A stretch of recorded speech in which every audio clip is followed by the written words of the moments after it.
Okay guys, so we're gonna jump right into this tutorial. What you're gonna need is, I would recommend, if you have never done this before, to practice on scrap fabric. So I just cut 2 squares of fabric. This is a stretch fabric, just so I can show you guys how you should do your zipper with stretch fabric. You're gonna need pins. You're going to need either an invisible zipper foot or a zipper foot. You are going to need thread. It will normally be the thread color that you're using, but I am using a contrast color just so you guys can see. If you have a stretch fabric, you're gonna need some type of interfacing. This is actually a stretch interfacing, but I'm gonna show you guys how to use this if you do have this kind. And it applies for any type of interfacing, you'll do the same thing. And of course, you're gonna need the star of the hour, which is your invisible zipper. Also gonna need some scissors, and of course, your sewing machine. And one more thing you're gonna need is an iron. So first things first, I'm going to show you interfacing.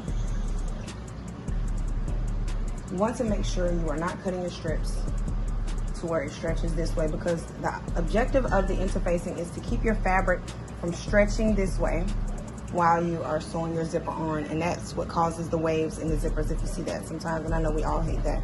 So making sure this is the stretch way. So I'm going to cut one strip and then another strip. Usually do it about this thick, which is about, I think, a little less than 1 inch. So we have our 2 strips. I'm just gonna make sure that they are long enough for our fabric. Yes, they are. And we are going to take our fabric, our interfacing strips, and our zipper over to the ironing board. Okay, so guys, one thing you wanna do before you do this is you want to make sure that your iron is on the correct temperature. I would recommend testing your fabric, just an extra piece of your fabric, to make sure that it doesn't melt the fabric or shrink the fabric. I'm sure this fabric is good because I think I've used the iron on this before.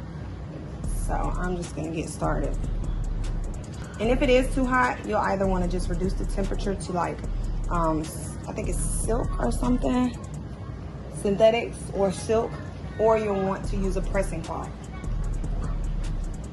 So on the wrong side, with the wrong sides facing up, you're going to want to line your interfacing strips up with your edge.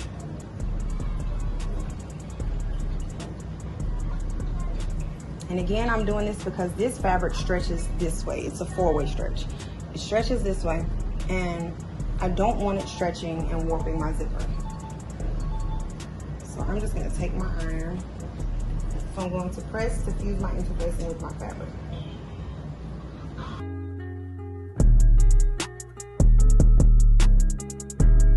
So since I didn't measure this against my fabric, I'm just going to cut off the extra.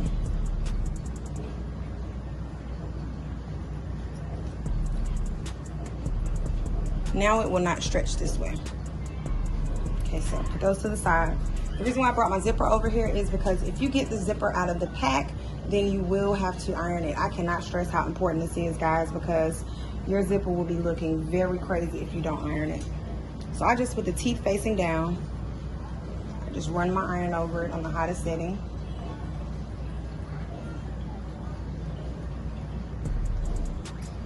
Straighten it out.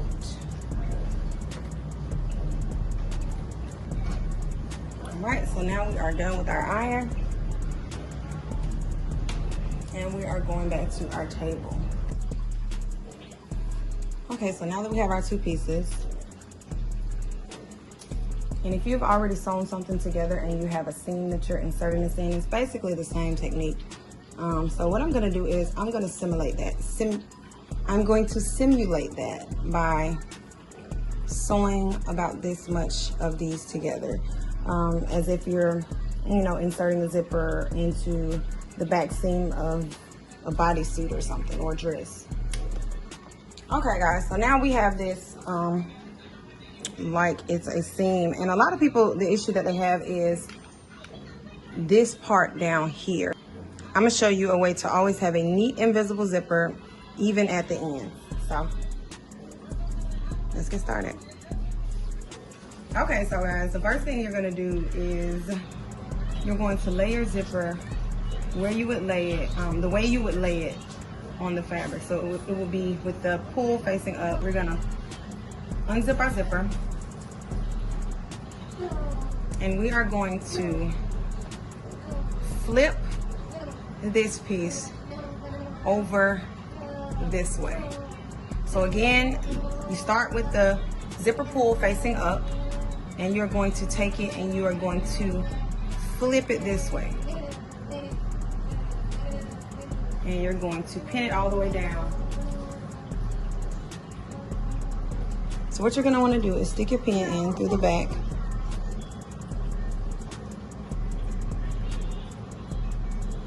Like this. And you're gonna wanna do that all the way down until you get to right here.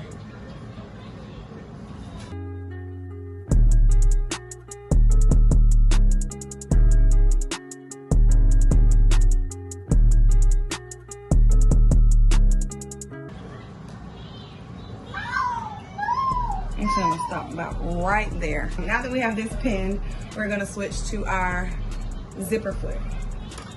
I'm gonna show you on one side how to use this foot, and I'm gonna show you on the other side how to use the other one.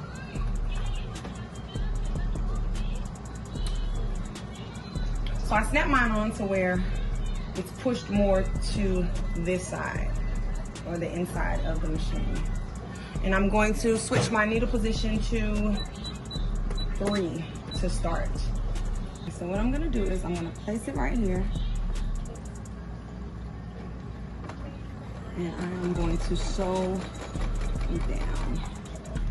Now this is just the way I tack it in place, but I am going to show you how I truly make it invisible in a minute.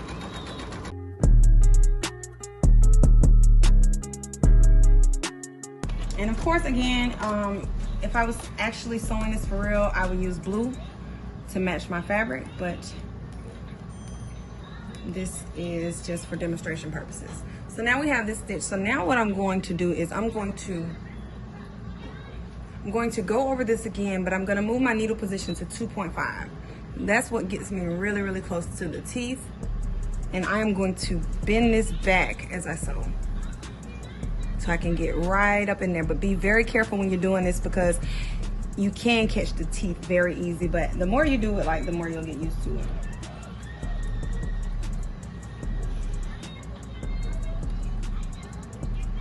So I am folding this back with my finger. I'm holding this part right here, and I'm folding this back with my finger, and I'm guiding it through with this hand right here. I hope you guys can see how close I am getting. When I fold this back, it kind of makes a wall. The teeth make a wall, and it presses up against the presser part.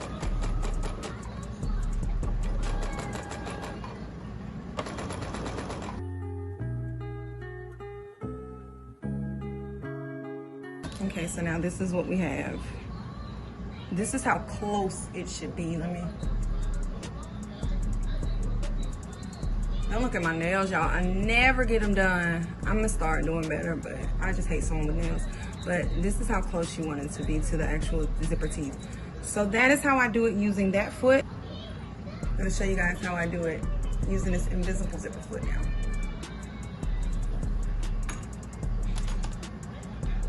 Y'all, I have not used this in so long. I honestly just use the other one. But I just want to show you guys how to use it. Okay, so y'all, I zip my zipper back up. And what I'm going to do first is down here, I am going to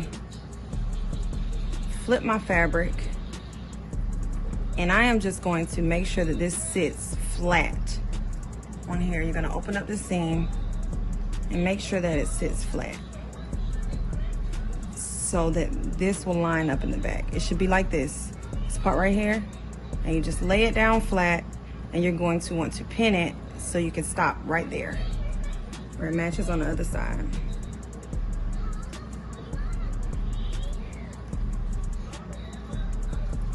Okay, so then you're going to want to come up here, and you're going to want to pin to the top. If you have seams, it's a little like a waist seam. It's a little more tricky because you have to line up your seams, but that's a whole different video. So now basically I'm gonna unzip this because I have my bottom pin to where it's flat and I have my top pin. So this is what you're gonna do, guys. You're gonna pull this through because you left a little space at the bottom of the zipper. You're going to pull this through. And I always, no matter what I'm doing, I always get a 20-inch zipper. And I just shorten it as I need to.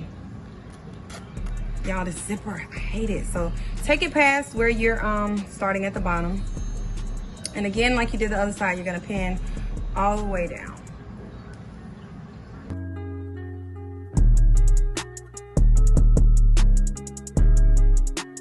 Okay, y'all, so I'm not even gonna flex. I had kind of messed up just then, so I had to take my stitches out because I don't ever use this one.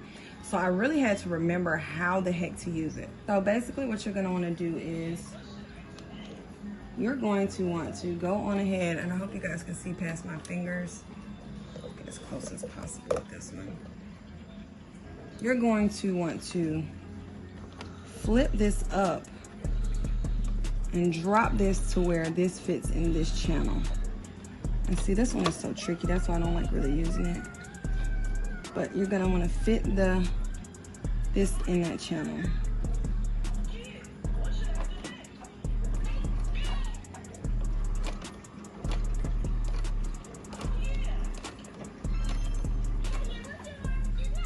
Okay, so now we got that in there. And we're basically doing it like the second step of the other one.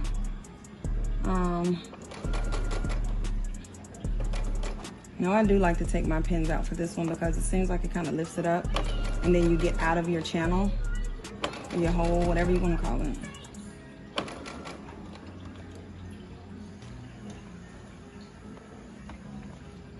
This foot and the rolled hem foot are 2 feet that I have never gotten into using, y'all, because they just seem like they are more trouble than they are worth, but some people swear by them, so it all depends on what you like.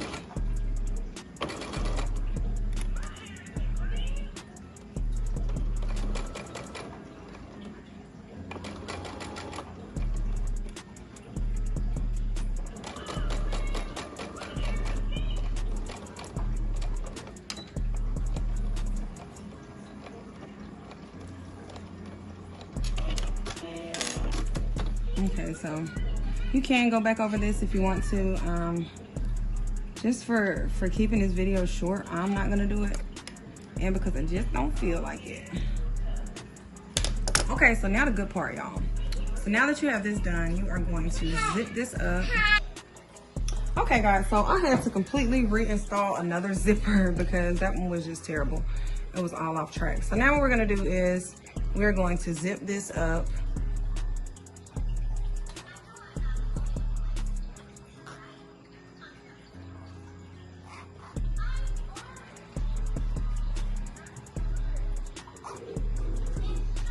Come on, don't you act stupid too.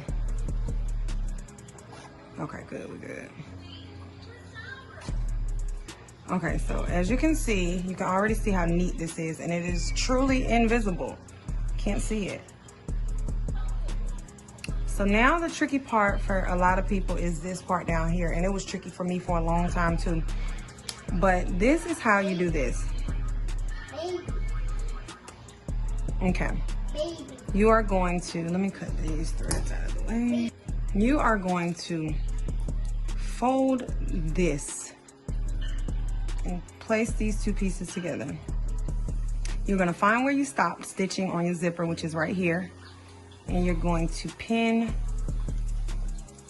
the 2 sides of the zipper together right here. When you insert your pin into this, you do not want to put it straight down, because if you put it straight in then try to turn it, it's gonna make your zipper uneven. So you're going to want to go in, let me get closer. You're going to want to go in at an angle to pin the 2 pieces together, making sure they are perfectly together. Okay, there we go. So now we're gonna switch back. We're gonna switch back to our regular zigzag foot. We are going to go back to our regular needle position. Okay guys, so now I'm realizing that using beige thread maybe wasn't so smart because I did use white interfacing on the inside. I should have maybe used red thread or something. But I marked this with a pen so you guys can see. This is your stitch line for your seam, as you can see. This is your stitch line for your zipper. So what you're gonna wanna do is you're gonna wanna start back here and you're gonna wanna come down as close to this stitch line as possible, but past it. So you're gonna wanna stitch down like this and maybe stop about right here, as close to this as possible without going through the actual zipper. Making sure to keep this tail out of the way.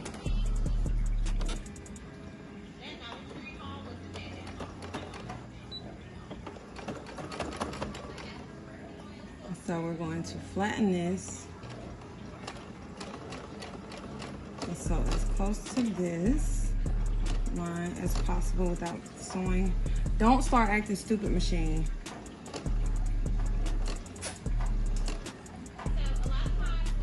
Okay, and I'm gonna backstitch.